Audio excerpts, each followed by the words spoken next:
Hi Amy, Hello. How are you today? Good, how are you? My name is Kiara, I'm the dietitian. Thank you for coming in. So today you're here to see me because of a recent diagnosis of an acute kidney injury, sorry. Have you ever seen a dietitian before? I have not. All right, so I'm gonna go over a little bit about what to expect from this session. So first we are going to talk about your kidneys and how they function in your body.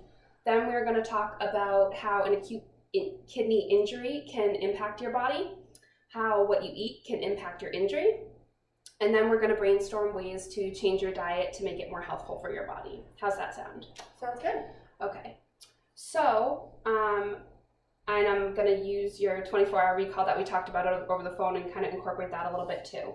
So first of all, anything renal that you hear about pertains to your kidneys, and your kidneys have multiple roles in your body. First, that they can signal your body to release a bunch of hormones, and some of those hormones have to do with balancing water, fluid, electrolytes, and that all affects your blood pressure and your blood volume.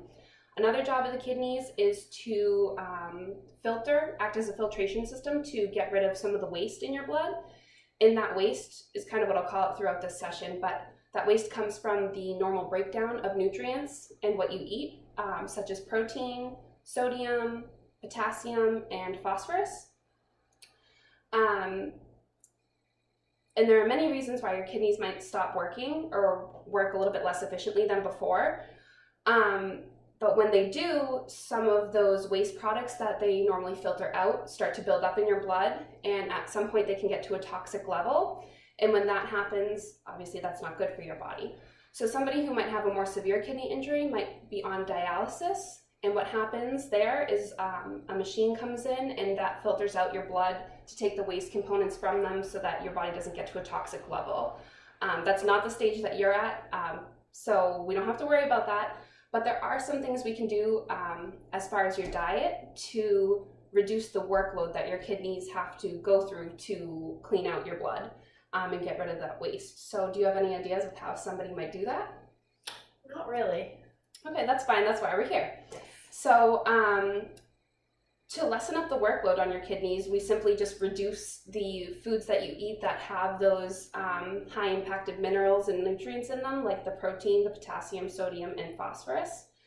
Going over your 24-hour recall that I looked at before, your sodium, your protein, and your phosphorus intakes are not excessive, so I'd like to save that for another visit. I did leave you this, however, and this is a very general education packet that talks about protein and sodium, and on the back page, potassium and how they can impact someone with a kidney injury. I know it says here kidney disease, but it's one and the same. So this session, I'd really like to focus on potassium. Now, I found, in order to focus on potassium and learn how to control the amount of potassium in your diet, you have to be able to identify how much potassium is in a food. So for your first activity, I have here some food labels from foods that I extracted from your 24-hour recall. And what I would like you to do is just highlight on the food labels where you can find the amount of potassium in the food. Okay.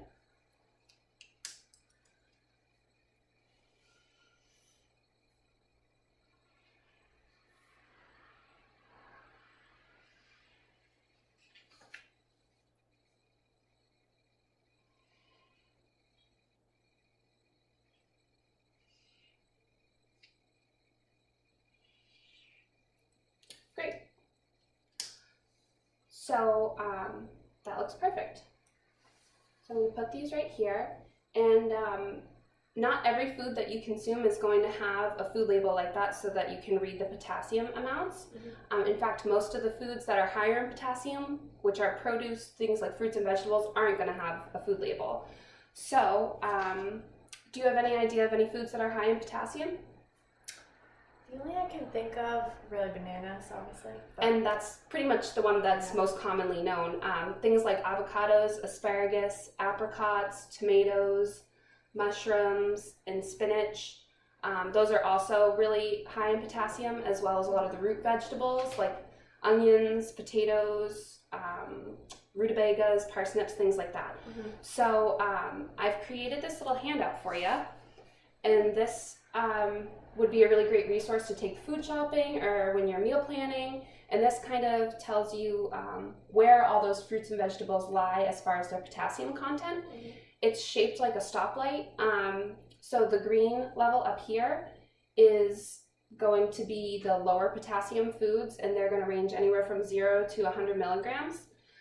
The yellow potassium area is going to be 100 to 200 milligrams. That's going to be the moderate category. And the things that are in the red category are 200 to 350 or beyond milligrams of potassium. Those are going to be the most concentrated.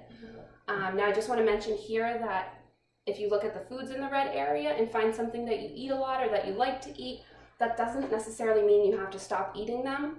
It just might, it means you have to be very thoughtful about when you eat them.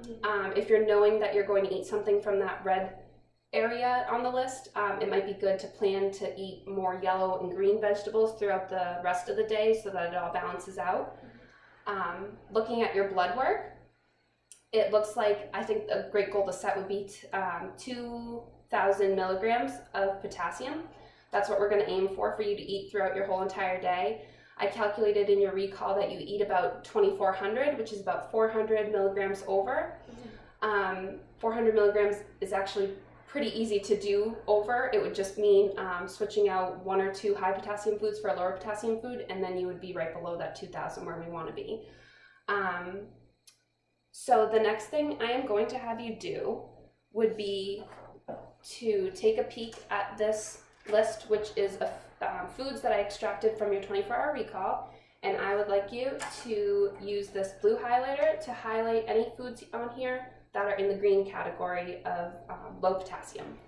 Okay.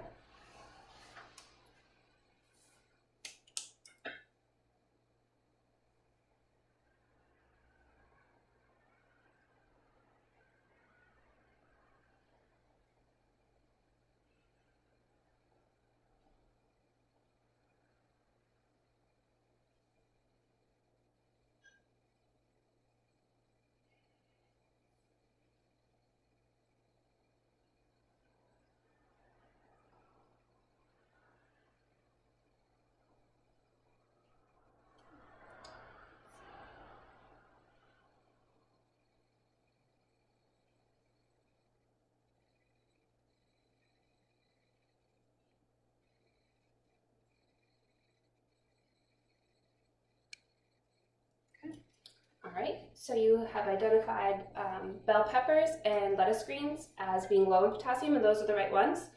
And then I'm going to have you do the same thing with the moderate potassium list and highlight them in yellow, please.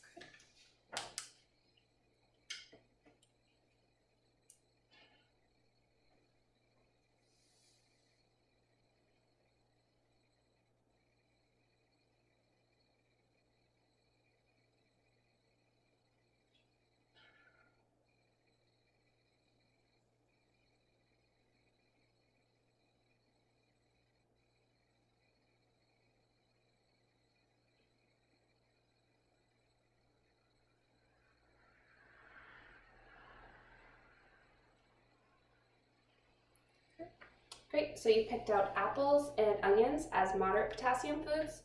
Now the last one, I'm gonna have you pick up the pink highlighter over there and highlight any fruits or vegetables that are over here on this red list that are a little bit higher in potassium.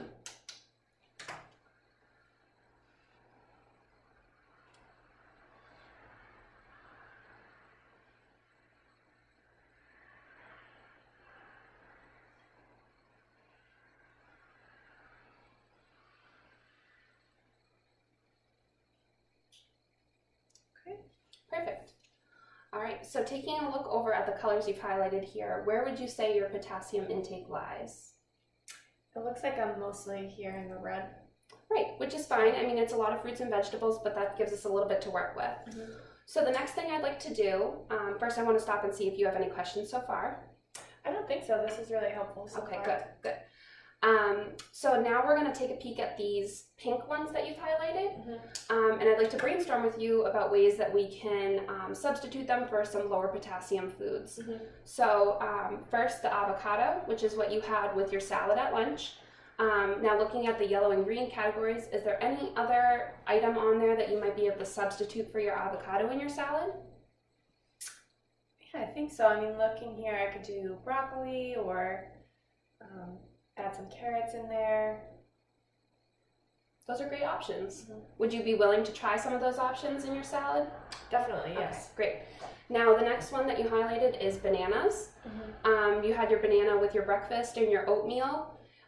Is there anything on this list that you might find as a suitable replacement for that banana, or at least an alternative? Thinking I could put berries in the oatmeal to kind of have the fruit, or even the apples are there in the yellow, so that's berries and apple. Those are great options too. They'll sweeten it up a little bit if that's the taste you're going for. Mm-hmm. And then the last one you have down here is the tomatoes. Now you had tomatoes a couple times throughout your day. The first time was again with the salad with lunch. So is there anything else in here that you might be able to substitute for the tomatoes in your salad?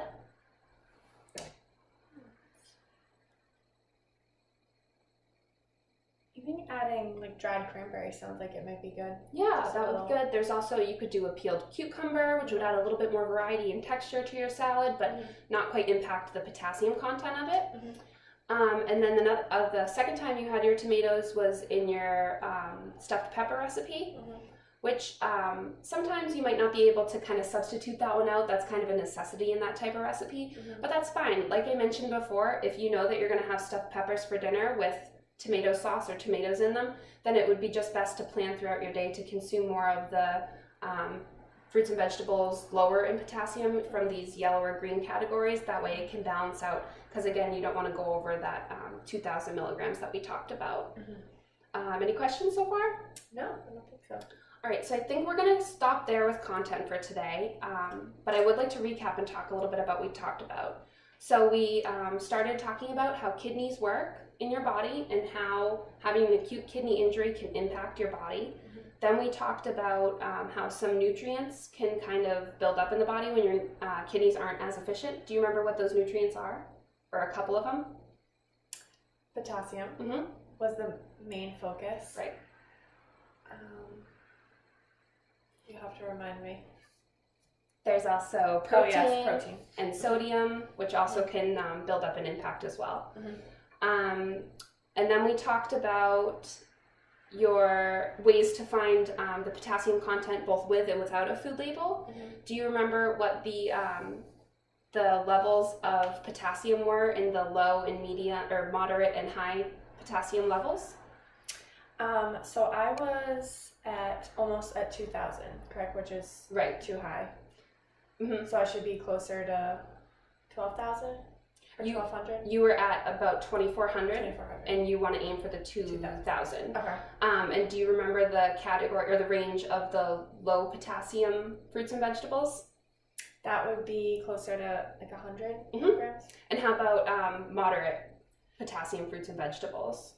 Like to the 200 range. Perfect. And then last one, something that is high in potassium would look like what? Like 300 and higher. Great. 500.